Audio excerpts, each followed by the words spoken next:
Welcome back everybody to Moderate Mods, and today we're going to be taking a look at the 1973 Land Rover Range Rover and whether or not it can be upgraded to a sufficient standard to be any better than the stock version.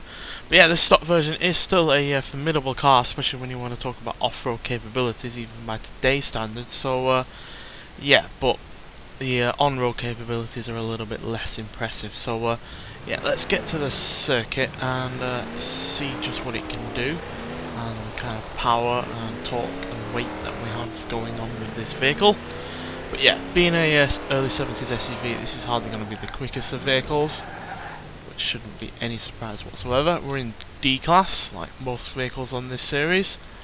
And yeah, they're the stats, which are reasonable for an early 70s off-roader, especially considering, you know, this was a real originator in terms of, you know, mid-size, large-size SUVs. So yeah, it's not the worst going, but yeah, definitely could be better by today's standards. And yeah, that's because it only has 135 horsepower, 185 pounds-feet of torque, it's 3.5 litre V8 engine, known as the Rover V8, even though it was originally made by, I think, Oldsmobile or Buick. Oh, I think it's Buick actually. But yeah, it's an endlessly tunable engine, to be honest. So yeah, it should be one that we can upgrade to a substantial standard. Good things, well, it does have 50-50 weight distribution. Bad things, it does weigh 3,800 pounds, but it's still really rather quite light for an SUV by today's standards. So yeah, if we give it some more power, then maybe we can yeah, see it to be quite quick. So yeah, let's take it around the circuit for a few laps first, see what it can do in stock form, and then we'll hurry along into the garage.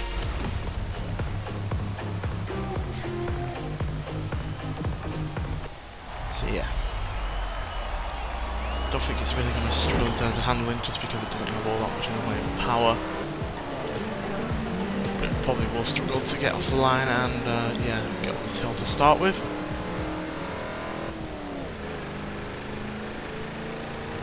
Yeah, I think we've used this V8 before. We used it in the MG, but yeah, it's still a really good engine, and it's also in the Rover SD1, which yeah, is another cracking car, which we've also had on this series. Wish we could use this V8 in more vehicles, to be honest, because it is, like I said, really rather tunable, and yeah, can offer up a really good amount of horsepower once upgraded, and even in stock form in some cars. But obviously the only cars we have it in this game are this and the SD1, which are cars I like, but yeah, definitely not the best example of that engine being used, because they're far from the most powerful. As you can see, it's still able to shift this quite heavy vehicle around reasonably quickly.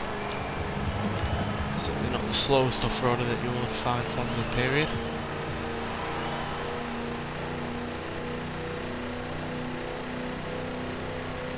Yeah, it definitely struggles to gain speed once we're up at this rate of speed. Doesn't like hills either, but a time of 1 minute 30.791 is our first time, which yeah, isn't all that quick, but that just means that we've got more room to improve.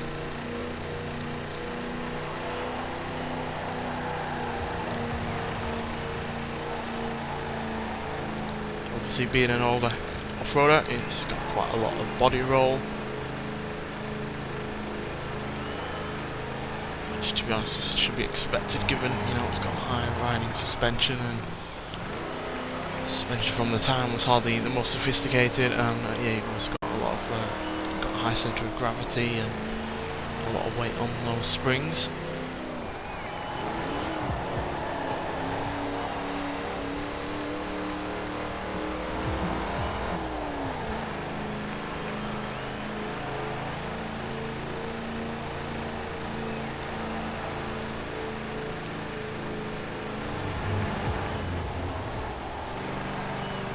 Doesn't understeer as much as you'd expect for an all-wheel drive older car, which is good. Means we can use the power through the corners.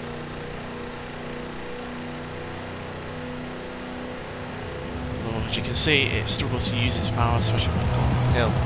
But yeah, big improvement there, 1 minute 24.067. So 6-second improvement there, which is good.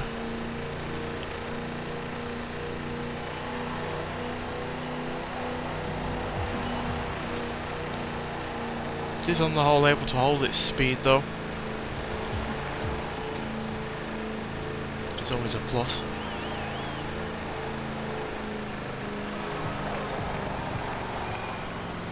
It's not like it's oversteering or anything, or difficult to control.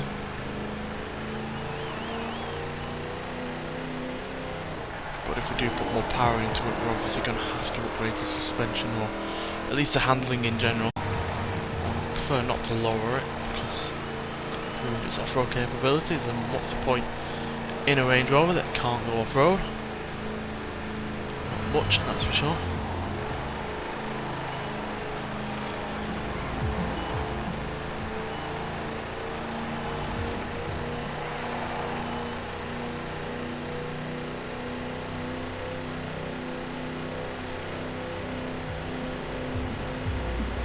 Quite reaching 80 there, but yeah, we improved once again at 1 minute 21.899. So yeah, let's nonetheless get to the garage and see what our first SUV on this series can do when it's been given a few upgrades.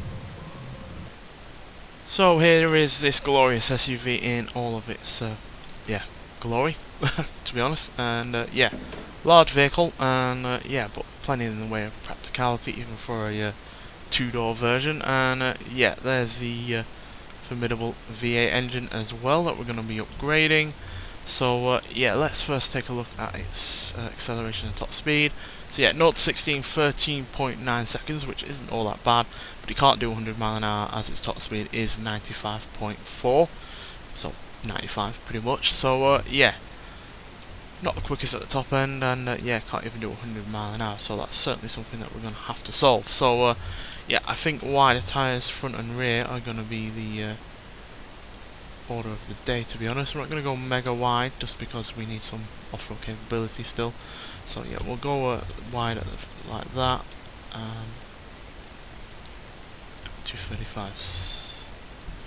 I don't really like the even amounts there in terms of width, so that's that. And yeah, we'll do the gearbox as well. I know it ruins the launch, but that'll hopefully improve once we put some more power into it. And we'll lighten the driveline as well, and give it a street clutch. We'll give it street brakes. We'll do the anti-roll bars. We'll go sport anti-roll bars. And we'll lighten it a little bit, take £100 out, just by doing a few little, taking a few extras that aren't entirely necessary. And yeah, we're at 3.5 litres now, but I'd rather go up to 4.2, takes the torque up to 200 pounds-feet. And then we'll do some street upgrades. Not giving us a massive amount of power, but that's not the point. More power is at the end of the day going to be beneficial, especially to a vehicle of this size and weight.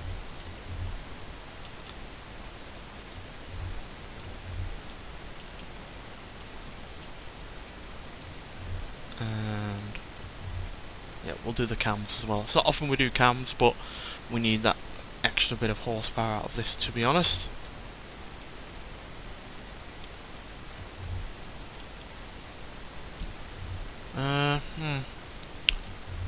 Go for a sporty intake, sporty carburetor. Just trying to get it to a good, nice round, even number, to be honest. Sport ignition and sporty valves. There we go. 205 horsepower. We'll lighten the flywheel a little bit to make it easy to rev. And yeah, that's it. To be honest, we could obviously, you know, supercharge the engine, which isn't unreasonable to do. I'm pretty sure some vehicles that have used this engine before have supercharged, but that would be a sizable upgrade, to be honest, and so would be widening the track, which obviously helps in terms of handling and braking, but adds more in the way of weight as well. So yeah, we wouldn't weigh much less than the original vehicle if we did that, which isn't helpful, to be honest. So there we go. Install, and yeah, 24,800 in credits, so not all that much, but we've got an extra 70 horsepower. We've lightened the vehicle by 138 pounds, and yeah, overall we've increased the class of the car as well by a substantial amount, nearly 200 psi. So yeah, that's going to make a sizable difference to the performance of the car overall. I'm sure you agree. So let's see the tuning. So yeah, now we can do 0 to 60 in 10.797 seconds, 0 to 125.9 seconds, and it'll do 110.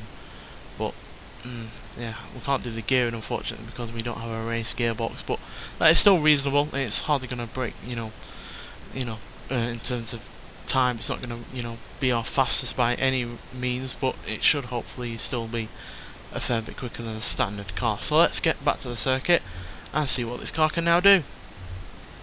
So yeah, we're still in D class, and most of the stats have stayed in the 4-point range, 4.0 to 5.0 range. I think the launch has slightly gone down, or it's at least around the same what it was, but that's because we generally needed a better gearbox really. 4 speeds wasn't enough, so yeah. But everything has been, outside of the launch bubble, it's been improved, which is, the name of the game. But yeah, you definitely could do more with this vehicle, but yeah, at the end of the day we're supposed to just take a look to see if modding it can yeah, make a sizable difference. So yeah, we certainly have a lot more in the way of torque. The weight distribution has stayed the same at 50-50 thankfully, and yeah, our engine has increased to 4.2 litres, which is, yeah, a nice healthy amount. But like I said, you could go further, you could take it up to 5 litres, but that would make it a racing block, and that's quite a complicated thing to be doing, to be honest. So let's yeah, see what it can now do. Hopefully it'll be improved in all areas. Hopefully it'll be able to accelerate properly up this hill. Yeah, not got the best launch now.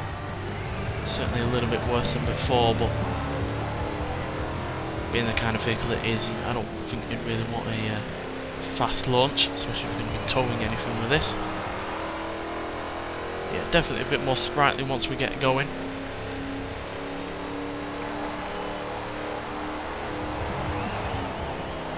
Definitely gripping in the corners a lot better, holding more speed through those corners as well.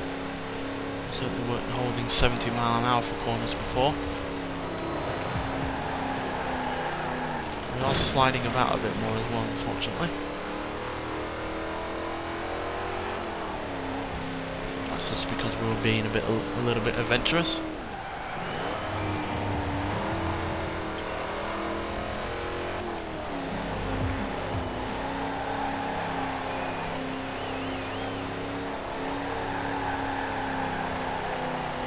It's a little bit more,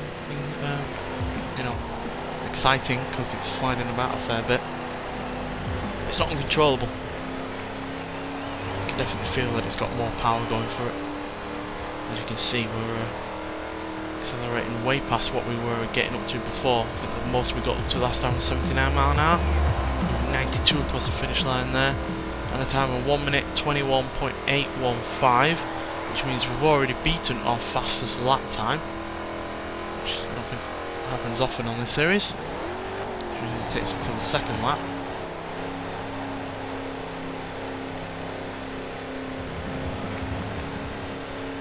Let's hunt down this beetle, eh?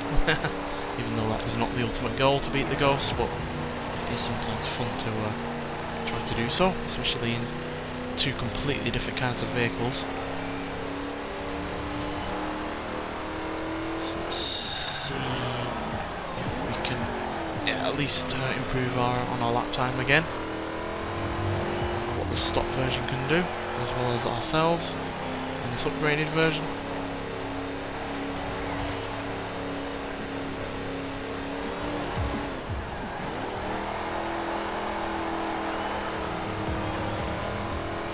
Yeah, it's certainly a bit more tricky to drive at points, but only in terms of, making you a little bit more nervous when driving it. It's not like I'm like slamming into walls or unable to control it. And yeah, 1 minute 14.908 is a massive increase over our previous lap time, so let's see if we can increase that further.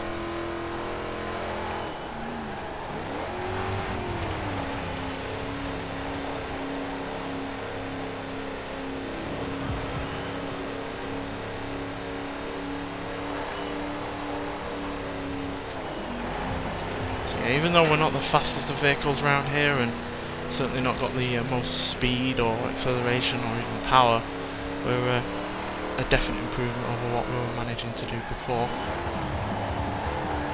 Even if, like I said, we're a little bit more tricky to drive. And again, I am pushing this quite a fair bit. Under normal conditions you would be fine. And all these upgrades have really done is made it a more usable car on a day-to-day basis, purely because if you have more power, more speed and acceleration, it's easier to get out of danger in traffic, easier to merge onto a motorway or anything like that. I imagine an original one of these is quite a scary thing to drive. But there we go, 1 minute 13.957, not as big as an increase on that third and final lap there, but an increase nonetheless. So yeah, quite impressed by this, to be honest. I was expecting it not to be nowhere near as sharp and as lively in terms of its driving ability in this upgraded form. So yeah, there we go, beating the original stock car fastest time, 1 minute 21.899. So yeah, we're nearly what, 8 seconds quicker, which is mightily impressive, to be honest, for a older SUV that we've not really done all that much to. Nonetheless, thanks for watching, and I'll see you in the next one. Bye.